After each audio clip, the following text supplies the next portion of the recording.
A powerful typhoon slams eastern Taiwan. Taiwan has canceled dozens of domestic flights as the strongest storm of this season passes by. High up in the mountains, a ticking time bomb. One of the world's biggest natural dams is about to burst. A dam has breached in eastern Taiwan after heavy rain from Typhoon Ragasa. 60 million tons of water surges down the mountains, racing toward the towns below.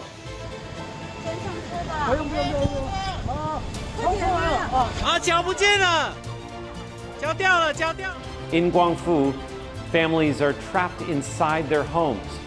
At least 17 people have died on Taiwan's east coast after Typhoon Ragasa moved past the country. Tomorrow is truly a devastating scene here in Guangfu. It's now the deadliest typhoon to hit the country in years after a nearby... Sweeping through water southeast of Taiwan. But soon the first responders arrive, and the volunteers, and the journalists. And in the days that follow, they will piece together stories of not just loss, but also resilience. Welcome to Correspondents, where we travel beyond the headlines with journalists here in Taiwan and across the region. I'm Andrew Ryan.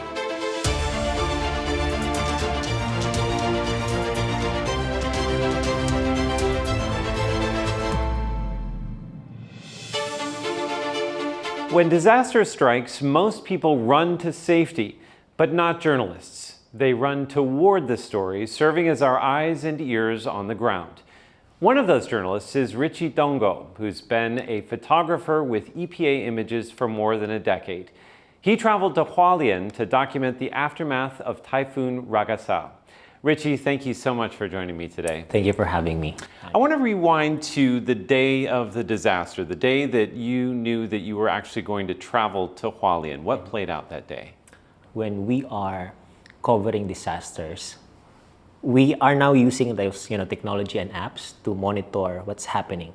And then those monitors, or like CCTV footages, will be your base if you need to travel there to cover the scope of disaster, the damages. But on the day before that, we haven't seen any significant damages that day. I was even talking to my superiors like, okay, we'll just monitor and see if there's something that we need to go down. The morning, when there's a breaking news that, 13 people died and hundreds are missing, that's the point that, hey, I need to go there because this is like a big news. I coordinated with my superior and then traveled to Guangfu as soon as I can. So what did you prepare for your safety and for information with your contacts? Can you walk us through that? I've seen some of the pictures online. So I tried to reach those people, and one of them is a fellow photographer, local photographer in Taiwan, and he said that video was taken from his hometown. So and then I asked, how can I go there? Because probably there's no train that time, or if the flash flood really affects the line, there's no way to reach the location. And then third step is checking the maps, like the possible routes. If I go through from Taipei to Taidong and up to Hualien, or from Taipei, Ilan, down to Hualien. Now, as a photographer, you're walking around this village, which has been devastated by this flood. Yeah. What are you looking for? First is like the human side of this story or scenario, like how people try to survive and how are they affected by this flash flood or the damages. So as a photojournalist, I need to show to the people through my pictures that this is what's happening here. How do you communicate with people? I mean, I know you speak a little bit of Mandarin, but really it's about more than just a language ability. It's about forging that connection with the people you meet. How do you win their trust? We need to be more respectful when we approach them, like introduce yourself that I am a journalist. I'm doing this to report what's happening. And after that, when they realize that, this guy is a reporter, you slowly get their trust. They're gonna open and then, hey, this is what happened to us. Be respectful once you approach them. And be nice, maybe a little bit of a smile as well. When you're taking these pictures, are you thinking about how the audience is going to interact with your photos? Are they going to resonate with photos that are more human-centered? I want to make sure that I show through my pictures that this is what's happening now and these people needs your help. Most of the time, if I do coverage for like disasters, I want to show them the hardship that the people who are affected are, suffering on that moment. And how do you want people to respond to the images? I want people to respond by helping. One time when I was back in the Philippines, it was a picture of a little girl during the Typhoon Haiyan.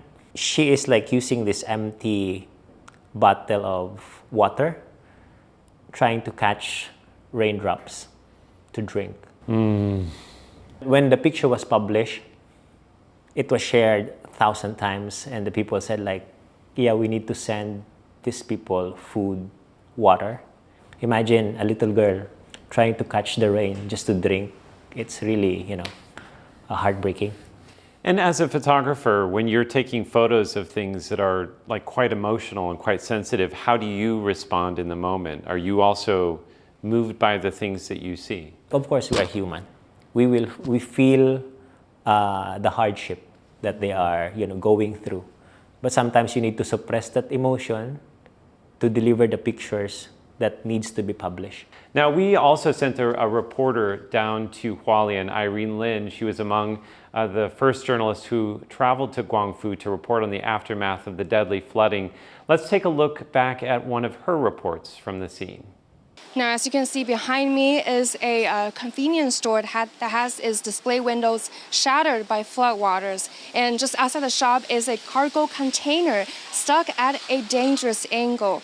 Now, some residents are trying to clean up by shoveling out the mud, but it's a never-ending job as the rain continues in this area, flooding the streets over and over. And as of now, authorities have confirmed 17 people dead and over a dozen still missing. But help from other cities and counties, including the military, is coming in. Now, they've found over 100 people reported missing and are clearing out the streets using excavators and bulldozers. Do you have a favorite photo that you took from your time in Guangfu, or one photo that stays with you that you think encapsulates that moment? I think one of the picture is the truck in front of the 7-Eleven.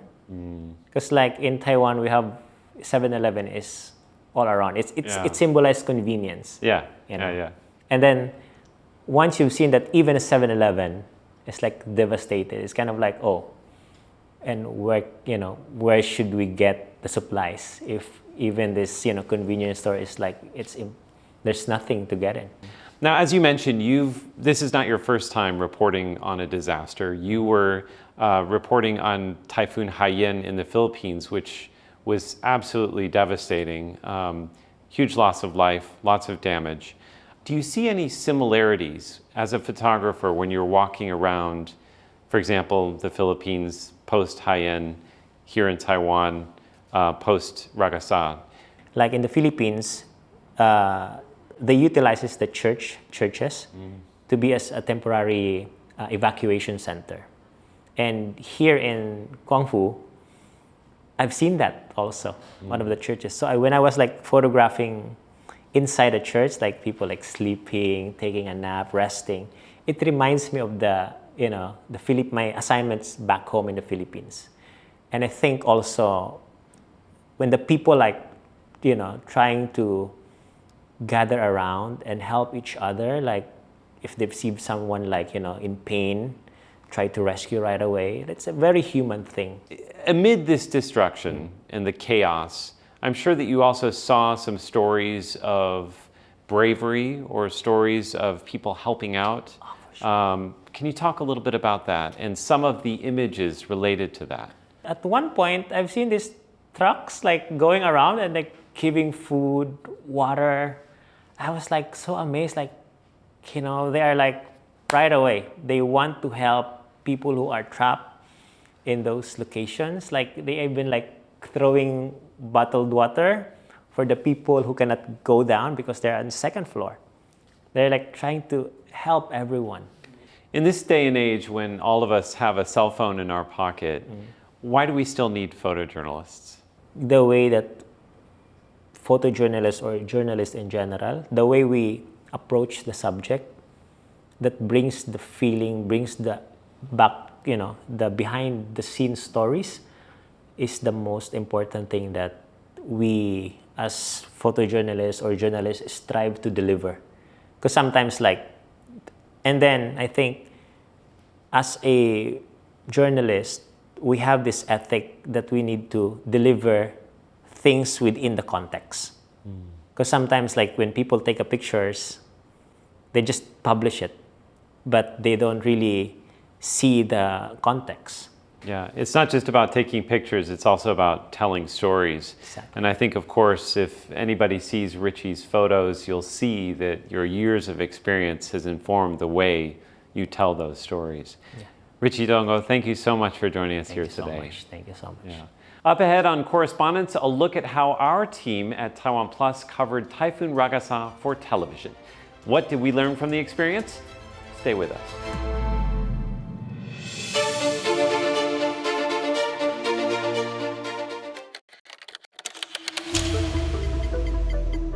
How does Taiwan stay on the forefront of innovation in a world of uncertain tariffs, wars, and shifting geopolitics?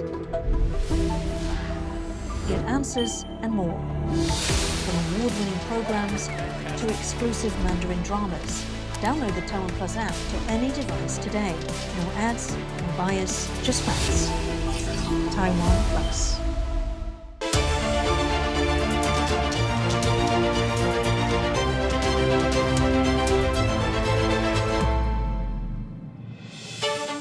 Welcome back to Correspondents. In the aftermath of the deadly flooding in Hualien County, journalists rushed to the scene to report on the impact of the devastation and on efforts to help communities recover.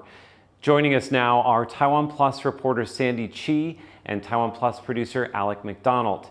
They were among the many journalists who traveled to Guangfu Township to show the world what happened. Sandy and Alec filmed an episode of Zoom In, Zoom Out in the indigenous Amis village of Fataan. You can watch that episode at TaiwanPlus.com and on the TaiwanPlus News YouTube channel. Sandy and Alec, thank you for joining us. Thanks, Andrew. So Sandy, I want to start off with you. What did you see when you first arrived in Guangfu? Can you describe it for us? When we arrived there, it was at night, and then we saw a lot of people with shovels and boots all covered in mud coming out of the station from Guangfu. And that was something that I would say it was really touching, and just seeing them walk out looking so tired made me want to cry. Yeah, so that was actually before going into Guangfu. That was already something I would never forget. So how were people coping with the aftermath when you arrived? To be honest, it was different from what I expected, because after the disaster, of course, people would be devastated with all their properties lost, and also some of the people still missing, or many people died.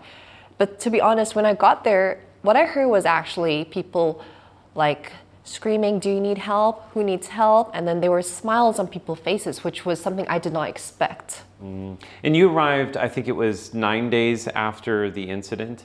So a little bit of time had passed already at that point, and I think that probably people were processing what they had seen.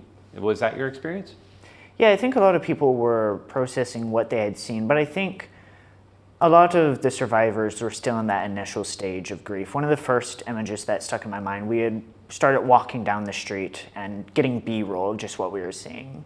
And I should say B-roll is where we film extra footage that we can use within the show. Yes, yeah. And there is this grandma there who had what looked like a table she was trying to clean off, and it was covered with a thick layer of mud, and in my opinion, it didn't look like something that could be saved.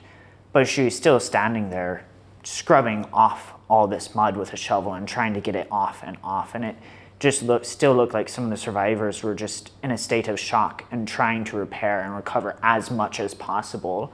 People were outside their homes washing off individual pictures that they had of family members, trying to save these little mementos that they had in their house, just trying to save and capture as much as that was left.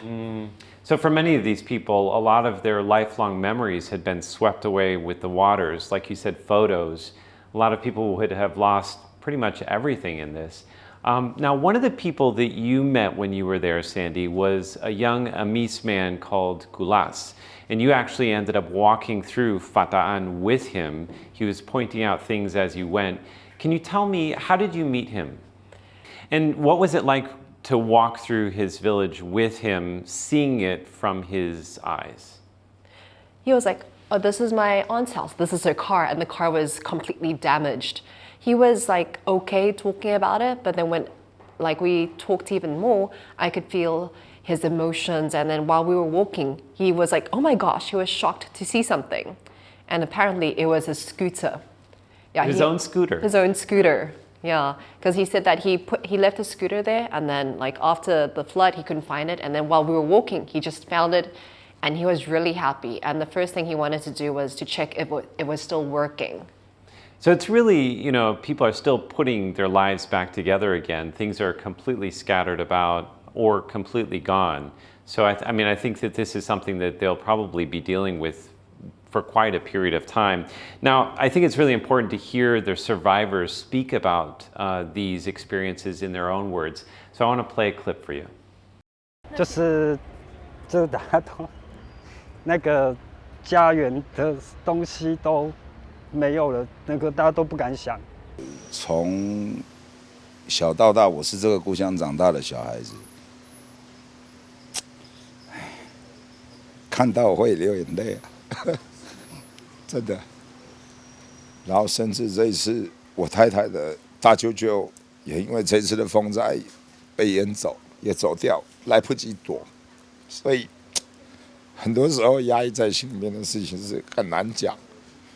Now, Sandy, when you're listening to people telling you their stories, and obviously they're quite emotional because something so dramatic has happened to them. Do you feel that as well when you're speaking to them? For me, I think the hardest part, during this trip, was talking to these people, because I could really feel their sadness, and I could understand that they've lost everything. So I kind of thought about myself, if my house was washed away like this, I lost everything. I would I don't know if I can still talk to other people. So I would say they have a lot of courage speaking out how they feel. And for me as a journalist, I feel like it's really important to let other people know their stories. And I wanted to cry as well while I was talking to them. Yeah, at the end of the day, journalists are also people. We have the same emotions. How do you view your work as a journalist, Alec, when you're going into a community like this and seeing this sort of devastation and talking to survivors? I think it's important to share their stories, to be authentic about it. You can't underrepresent and you can't overrepresent. You have to strike a balance to say, these are the emotions that people are feeling.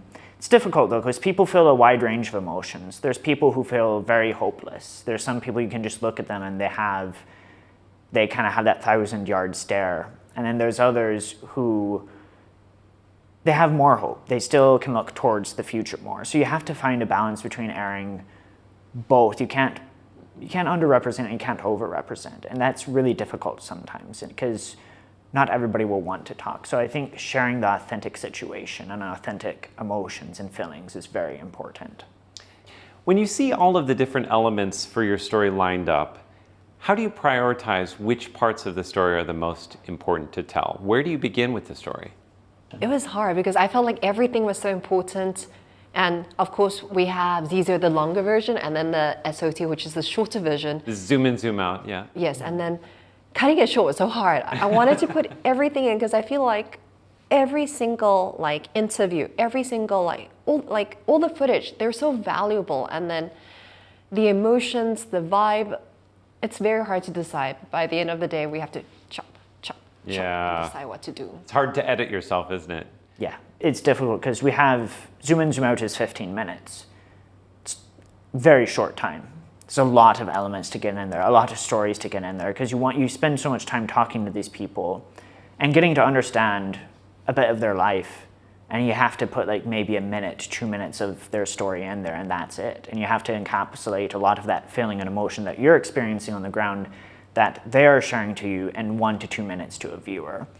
it's very difficult to figure out what to prioritize and how to arrange that into a story.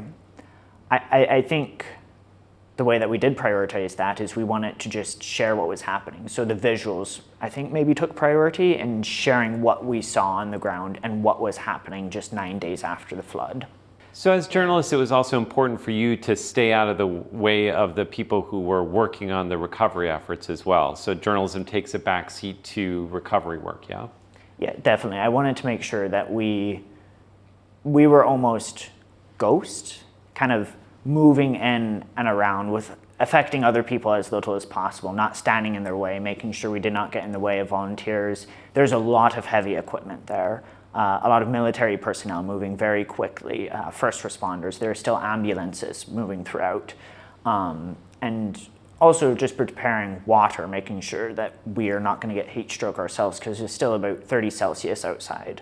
So we don't want to become another casualty that's going to put a burden. So I think just moving around as lightly as possible to just capture what our job is to capture what we're seeing and then go back and write the story and share the story. Yeah, and I think it's really important for the videographers to be prepared as well because they're carrying all the cameras and everything and they're moving around. And for us, what we need to do is to make sure that they're filming safely. So when they're filming, they're focusing on what they have in the camera and then we have to monitor like the environment, check if there are any cars coming over and everything, yeah. Now, one of the big parts of the story, one of the key, crucial elements of the story is what experts say and trying to figure out exactly what happened so that we can prevent something like this from happening in the future. Now, Sandy, you actually went down to Hsinchu, which is on the other side of the island, to speak with an expert before you went to Hualien in order to get that crucial background information. I want to play a clip of what he had to say. 这个堰塞湖它是一个高的自载风险的一个堰塞湖，它像是一个不定时炸弹。基本上在我们预估的这个按照我们的预估的这种这个剧本在走，而且在每个发生的时间点都掌握得很及时。那基本上就是朝疏散避难的方向去走。但是这样的一个疏散避难，堰塞湖的疏散避难，大概也是台湾第一次遭遇到。So a ticking time bomb. He said that this was inevitable, that this was going to happen. What do you make of the actual events of the day which led to this natural dam to collapse and basically send 4 times as much water as they had expected down on the people of Guangfu? So they've been monitoring this barrier lake for quite some time and they did expect it to basically, I would say leak would be the word. Or collapse eventually. Yeah, because like they expected it in October, which was actually even more difficult to predict because they did not know when it would happen. But the reason for this incident was because of the previous typhoon that brought in a lot of water. Yeah, so the government basically knew that this would happen beforehand and warned the local people. So Sandy, when you were talking to people in Fataan, did they know how possible this was and how dramatic it could be? They knew about it, but they were not sure. They didn't know like how bad it would be because like they did get the alerts and then they're like, oh, it's just an alert. It's fine. It's no big deal until they really saw the water coming in. And from my like I was assuming before I got there was because maybe it's like it's on the east of Taiwan, right? And the people are usually older there, the elderly people. They don't use technology. They don't understand a lot of things because previously I just covered the National Disaster Prevention Day and then with like all the alerts on our phones and on TVs, people know what's going on. But in Hualien, for me, I assumed that maybe they didn't understand it, they didn't know what to do, and they thought that it was not a big deal. Yeah, and also when we spoke to Kulas, he said that this huge amount of water would collapse and wash away everything, but then people can't visualize what exactly that is. Like that much water, what does it mean? Like how many pools? What did you want viewers to take away from your reporting? For me, for reporting, it's just the truth. Like what I see there is what I like really talk about and write. That's all I want people to see from my reports. And what will you take away from your experience in Guangfu? I think the hope. The fact that people can live through tragic situations and still have hope is I think, very valuable and something that we should take to heart as well. And as somebody who used to live in Hualien, I've been there before, it is really encouraging to see this community really live out the feeling that I got when I spent time there. And Sandy, what will you take away from the experience?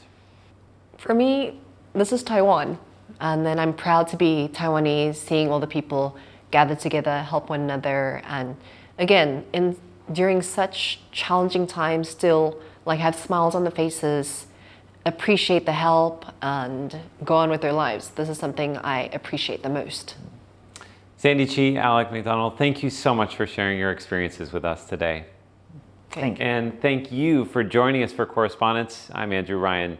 We leave you now with some scenes from Guangfu Township and Fataan, reminders not only of loss, but also of hope, resilience, and faith in our shared humanity. We'll see you next time.